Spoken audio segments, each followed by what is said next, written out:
India और England के बीच धर्मशाला में खेले जा रहे पांचवें और अंतिम टेस्ट मैच के दूसरे दिन का खेल समाप्त होने तक भारत इस मैच को पूरी तरह से अपने गिरफ्त में ले चुका है। इंग्लैंड की पहली पारी 218 रन के जवाब में भारत अब तक अपनी पहली पारी में 473 रन बना चुका है 8 विकेट के नुकसान पर। इसके साथ ही भारत की लीड 255 रनों की हो चुकी है। कल भारत के गेंदबाजों ने शानदार गेंदबाजी की थी, जिसकी वजह से इंग्लैंड अपनी पहली पारी में केवल 218 रन ही बना पाया था, एक ऐसे विकेट पर जहां पे बल्लेबाजी करना आसान था, अनुकूल था। फिर भी भारतीय स्पिनर्स के सामने इंग्लैंड के बल्लेबाज नाचते नजर आए और कोई बल्लेबाज बड़ा स्कोर करने में कामयाब न रहा। केवल 218 रन पर पूरी पारी सिमट गई थी और कल भारत को जायसवाल और रोहित शर्मा ने एक शानदार शुरुआत दी थी 104 रनों की, और दिन का खेल समाप्त होने तक कल भारत 135 रन बना लिया था केवल एक विकेट के नुकसान पर। उस फॉर्म को आज फिर से कंटिन्यू रखा भारत के बल्लेबाजों ने, और रोहित शर्मा और शुभमन गिल ने आज पहले सेशन में जबरदस्त बल्लेबाजी की। इंग्लैंड का कोई भी गेंदबाज इन दोनों बल्लेबाजों के सामने इफेक्टिव नजर ही नहीं आया, और इन दोनों के बीच दूसरे विकेट के लिए 171 रनों की साझेदारी हुई। दोनों बल्लेबाजों ने शानदार शतक लगाया। रोहित शर्मा ने अपने टेस्ट कैरियर का 12वां और इस सीरीज का दूसरा शतक लगाया, तो वहीं गिल ने भी इस सीरीज का दूसरा और अपने कैरियर का चौथा शतक लगाया। इन दोनों ने मिलकर 8 छक्के भी लगाए। तो बिना किसी दबाव के खेल रहे थे दोनों गेंद बल्लेबाज, काफी तेज गति से रन बना रहे थे, जिसकी वजह से भारत का जो रन रेट है लगभग 4 के आसपास है। इंग्लैंड के जितने भी रेगुलर गेंदबाज थे जो इस सीरीज में बॉलिंग कर रहे थे, कोई भी इन दोनों बल्लेबाजों को दबाव में लाने में कामयाब न रहा। इसके बाद कप्तान बेन स्टोक्स को खुद गेंदबाजी करना आना पड़ा, जो कि अभी तक इस पूरे सीरीज में उन्होंने गेंदबाजी नहीं की थी। उन्होंने लगभग 8 महीने पहले गेंदबाजी की थी एसएच सीरीज में, उसके बाद से उन्होंने गेंदबाजी नहीं की थी, और वो थोड़े लकी भी रहे। आज उनको अपनी पहली ही गेंद पर रोहित शर्मा का विकेट मिल गया। तो इस सीरीज में अब तक उन्होंने कोई गेंदबाजी नहीं की थी, और पहले ही ओवर की पहली ही गेंद पे उन्होंने रोहित शर्मा को बोल्ड कर दिया। इसके बाद गिल भी ज्यादा देर टिक नहीं पाए और 110 रन के स्ट्रोक पर जेम्स एंडरसन ने उनको बोल्ड कर दिया। जेम्स एंडरसन अपने कैरियर के 700 विकेट में अब केवल एक विकेट दूर हैं। उन्होंने अब तक 699 विकेट ले चुके हैं। दो जल्दी विकेट लेने के बाद जब लग रहा था कि इंग्लैंड इस मैच में वापसी कर रही है, उसी टाइम अपना पहला मैच खेल रहे देवदत्त पाडिक्कल और अपना तीसरा मैच खेल रहे सरफराज खान ने भारत की पारी को संभाला और दोनों ने हाफ सेंचुरीज जड़ी। देवदत्त पाडिक्कल के लिए बड़ा मैच था, अपना पहला मैच खेल रहे थे, और पहले ही मैच में ऐसा लग नहीं रहा था कि वो अपना पहला मैच खेल रहे हैं। ऐसा लग रहा था कि वो उनके पास काफ़ी अनुभव है टेस्ट क्रिकेट का, क्योंकि वो डोमेस्टिक क्रिकेट में काफ़ी रन बना के आ रहे थे।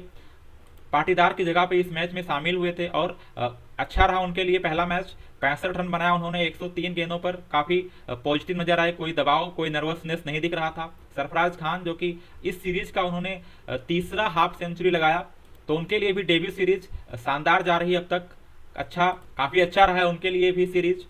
इन दोनों बल्लेबाजों की वजह से ही भारत 200 प्लस लीड को क्रॉस करने में सफल रहा। हालांकि इंग्लैंड को बाद में जल्दी जल्दी विकेट मिले, केवल 25 रन पर भारत ने लास्ट के अपने 4 विकेट गंवा दिए।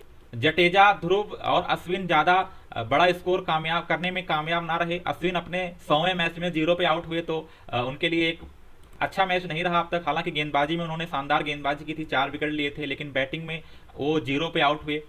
जुरेल और जडेजा ने 15-15 रन बनाए, और उसके बाद इंग्लैंड ने थोड़ी सी मैच में वापसी की। लेकिन उसके बाद इस सीरीज में अब तक अपने शानदार बल्लेबाजी का नजारा पेश कर चुके कुलदीप यादव ने इस मैच में भी पिच पर पैर गड़ा के बैठ गए। जसप्रीत बुमराह के साथ ये दोनों मिलकर अब तक 45 रनों की साझेदारी कर चुके हैं, और दोनों अब तक नॉट आउट हैं।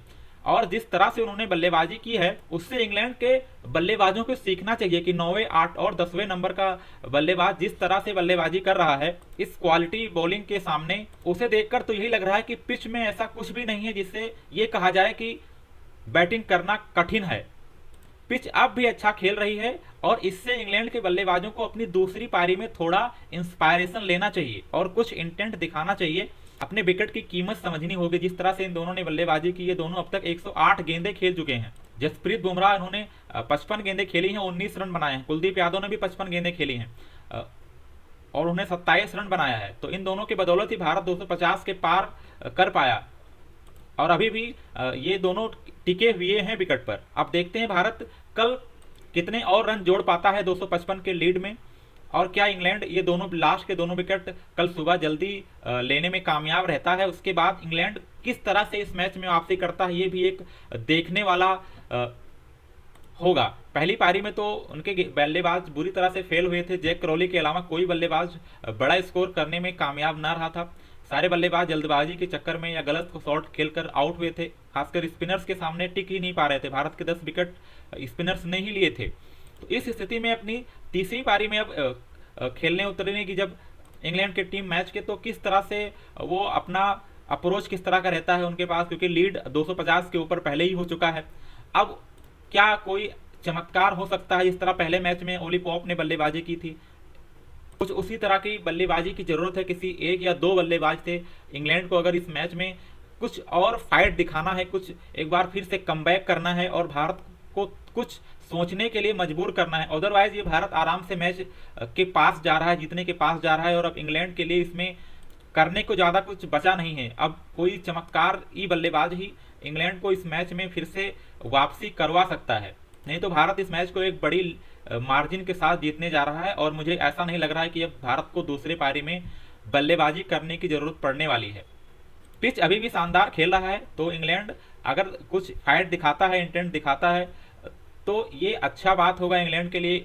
कोई उनकी सीरीज एक पॉजिटिव नोट पर खड़ी होगी। अदरवाइज इस सीरीज के बाद बहुत सारे सवाल खड़े होंगे इंग्लैंड के कप्तानी पर, कोचिंग पर, खेलने के तरीके पर। जिस बेसबॉल अप्रोच को अब तक वो हाईलाइट करते आ रहे थे, प्रमोट करते आ रहे थे पूरे वर्ल्ड में कि हम एक नए ब्रांड का क्रिकेट खेल रहे हैं, उन सब पर सवाल उठने वाला है। पाकिस्तान के पिचों पर तो ये चल गया था, लेकिन भारत के सामने, भारत की क्वालिटी स्पिनर्स के सामने ये बुरी तरह से फेल हुआ है और इस पर सवाल उठने बनते हैं, सवाल उठ भी रहे हैं कि जिस तरह से इंग्लैंड के बल्लेबाजों ने इस पूरे सीरीज में बल्लेबाजी की है, किसी भी मैच में कोई टीम इफर्ट देखने को नहीं मिला है। एक दो बल्लेबाजों को छोड़ दें, जैक क्रॉली हो गए, एक मैच में ओली पॉप ने बल्लेबाजी की थी पहले मैच में, उसके बाद से वो भी फ्लॉप नजर आए हैं। जॉनी बेस्टो लगातार जल्दबाजी में दिखते हैं हमेशा वो। बेन स्ट्रोक पहले ही आउट ऑफ फॉर्म चल रहे हैं, ज़्यादा कुछ उनकी तरफ से भी कॉन्ट्रीब्यूशन नहीं आ रहा है। रूट की तरफ से केवल एक पारी देखने को मिली है।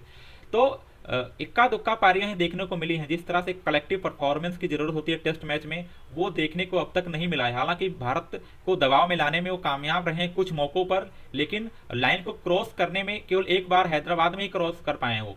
तो अब उनको भी अपनी स्ट्रेटेजी में बदलाव करना होगा कि सोचना होगा कि कमियां कहाँ रह रही हैं, कहाँ पे वो पीछे जा रहे हैं। मैच में कई बार वो करीब भी आए किसी मैच में, लेकिन भारत हर बार उससे बाहर निकला और दबाव को फेस करने में सफल रहा। इसके लिए रोहित शर्मा की भी कप्तानी की भी तारीफ करनी होगी। जिस तरह से उन्होंने एक नए टीम को, जहाँ पे इनएक्सपीरियंस टीम थी, ज़्यादा मैचों का अनुभव नहीं था, खासकर बल्लेबाजी डिपार्टमेंट में सारे मैक्सिमम नए ही थे, 10 से कम मैचों का अनुभव था। 4 डिविडेंड इस मैच में खेले, इस पूरे सीरीज में खेले। तो रोहित शर्मा के लिए भी बहुत सारे चैलेंजेस थे, कुछ इंजरीज थी इंपॉर्टेंट प्लेयर्स के साथ। तो इन सब के बावजूद भी अगर रोहित शर्मा इस सीरीज में एक शानदार तरह से लीड करते हैं और टीम को 4-1 की जीत दिलवाते हैं, तो उनकी कप्तानी की भी सराहना करनी होगी। उसके बाद उनका बैटिंग फॉर्म भी वापस आ गया है, लगातार अच्छी बल्लेबाजी भी कर रहे हैं वो, अच्छी तरह से पिच आउटफील्ड में लीड भी कर रहे हैं। तो ओवरऑल एक भारत के लिए अच्छी सीरीज रही है ये। हालांकि भारत दबाव में भी रहा है, चैलेंजेस फेस किए हैं, लेकिन उससे बाहर निकले हैं। इसी से भारत के क्वालिटी की पता चलती है। अब देखते हैं कल क्या होता है, क्या इंग्लैंड कुछ चमत्कार करने में कामयाब रहता है। अगर आपको कोई सुझाव देने हैं, कोई ओपिनियन है, तो आप कमेंट बॉक्स में दे सकते हैं और कृपया मेरे चैनल को सब्सक्राइब भी करें। Thank you.